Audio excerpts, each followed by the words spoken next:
So this is the only way it fits together. You want to pay attention to this angle where the steel plate fits. I'm trying to show you this. Okay, you see how that is? See how this is? When you get that in the middle. Okay. Screws, wood screws go in here. But these come in from the other side. So then you've got wood, metal.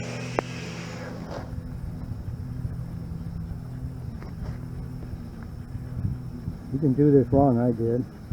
No job's complete until it's done twice.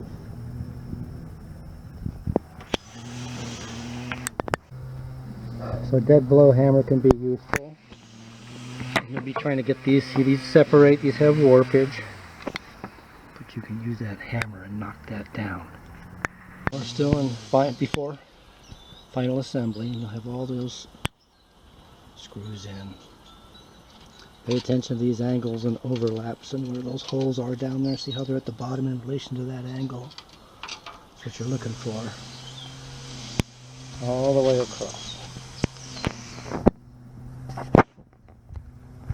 All the way across.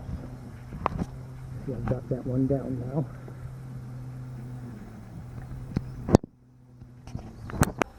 Alright, so to get rid of that overlap, I'm going to pull the bolt out. Even these, run a drill through here. Then I should be able to bolt it up okay. It's not on Mickey shim, but that shouldn't be necessary. Well, it's okay. This piece is wired. Alright, so we got it. That's what you wind up with. I'm not going to shave it unless I absolutely have to on final assembly. Okay, once again, proved. Can't read the directions too carefully. This is backwards. These have to come in from the other side. That has nothing to do with this board being white. I'm just, no job is complete until it's done twice. So I'm curious on the foot-pounds. I just bought this at Harbor Freight. I don't trust them. It says plus or minus 4%. I'm coming up with about 7 foot-pounds. Right, you keep turning these, and you know, how much is too much? We're trying to suck it flush, right?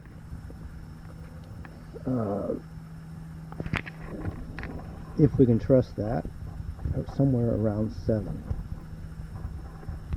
I would go by feel. So the feel seems to be around, you know, the 7 foot-pounds, but you can just keep pulling, and the question is, how much is too much?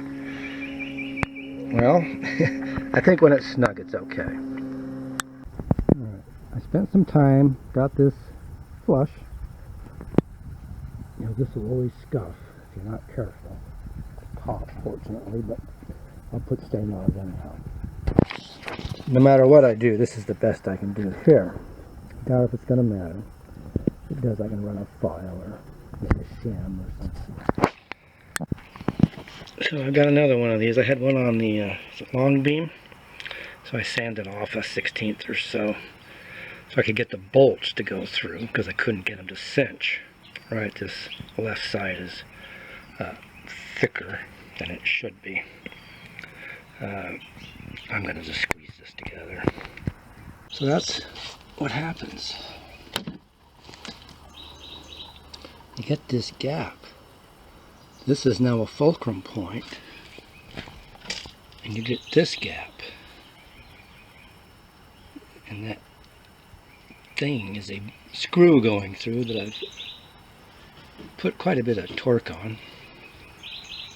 So what am I going to do about it? Probably nothing. Probably going to just keep going. So I'm learning the hard way. I watched many videos before I put this together. I've watched videos since, and none of them are addressing this long beam issue the way I've misunderstood it. So what's happening here is you're putting in a 1.5 inch bolt, okay? But you're leaving the bottom one empty. This says use top holes. It's because you're leaving the bottom one empty. 3-inch bolt's going to go through here. that means you don't put a T-nut on the back side, right? Which I did. So, now we go to the next page. See, when I first started to put this together, I read this and put this question mark in, but when you're assembling it, you're not thinking of all these things. Okay, 2, 4, 6, and it's not clear. I don't want to be a big baby about this, but it's not clear where this bolt is going through, but it's coming through the bottom. The other one's on top, has the hex T nut on the back side, and the steel plates in between the two. Tell you what, no job's complete until it's been done 3 times. So because of that, I have to disassemble this.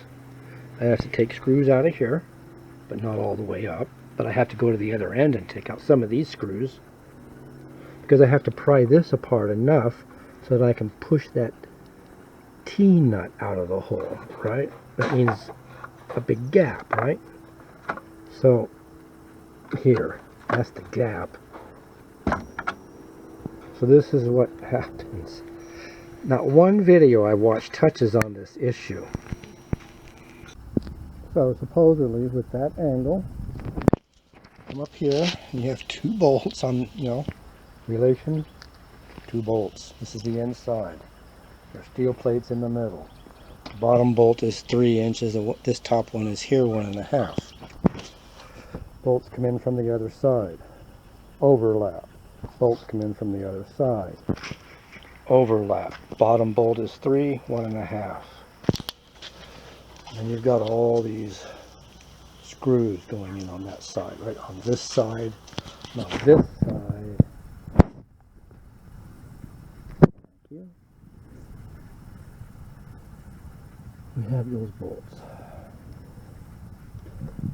So I'm going to add probably an hour to an hour and a half to you correcting your error. You may want to consider re-drilling holes and putting in the wood screws in different holes, because, well, you'll see. When you run them back in, they'll want to keep going because they're used holes now. So, think about that. So, to remove the T-nut, you want to pry it sideways, right? Like this. And do it pretty easy that way. Because if you go up here or from the bottom, you're producing a lateral movement, which means you have to have someone hold it. So, pull from his side. This will pry out. Tap that nut through, and it'll eventually drop down. Okay, then you can tighten these screws up, and again, you might want to consider the re-drilling some holes. I know I am. And use a clutch head on these, because as you can see, these will drive in pretty deep even with a very low setting.